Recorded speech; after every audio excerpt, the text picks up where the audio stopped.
Breaking news చూస్తున్నాం. Kolkata I-PAC కార్యాలయం ఘటన కేసుపై సుప్రీంకోర్టులో విచారణ జరిగింది. వాదనల సందర్భంగా టీఎంసీ ప్రభుత్వంపై ఎన్ఫోర్స్మెంట్ డైరెక్టరేట్ సంచలన ఆరోపణలకు దిగింది.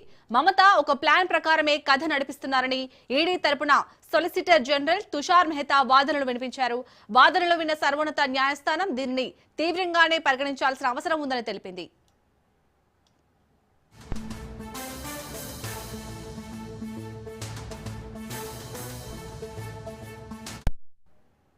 సీఎం హోదాలో ఉన్న మమతా బెనర్జీకి సోదాలు జరుగుతున్న టైంలో ఐపాక్ కార్యాలయానికి రావాల్సిన అవసరం ఏంటి?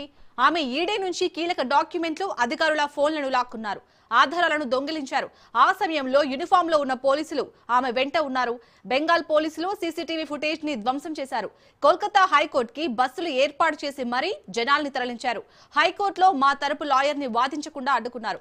కోర్టు హాల్లో ఆయన మైక్ కట్ చేశారు అని సొలిసిటర్ జనరల్ వాదించారు.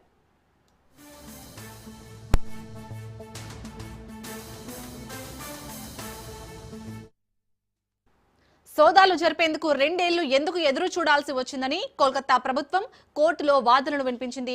సరిగ్గా ఎన్నికల ముందే ఈ హడావిడి ఎందుకు అని ప్రశ్నించింది. అయితే సొలిసిటర్ జనరల్ వాదనలను నిశితంగా విన్న సుప్రీంకోర్టు ధర్మాసనం తీవ్ర వ్యాఖ్యలు చేసింది.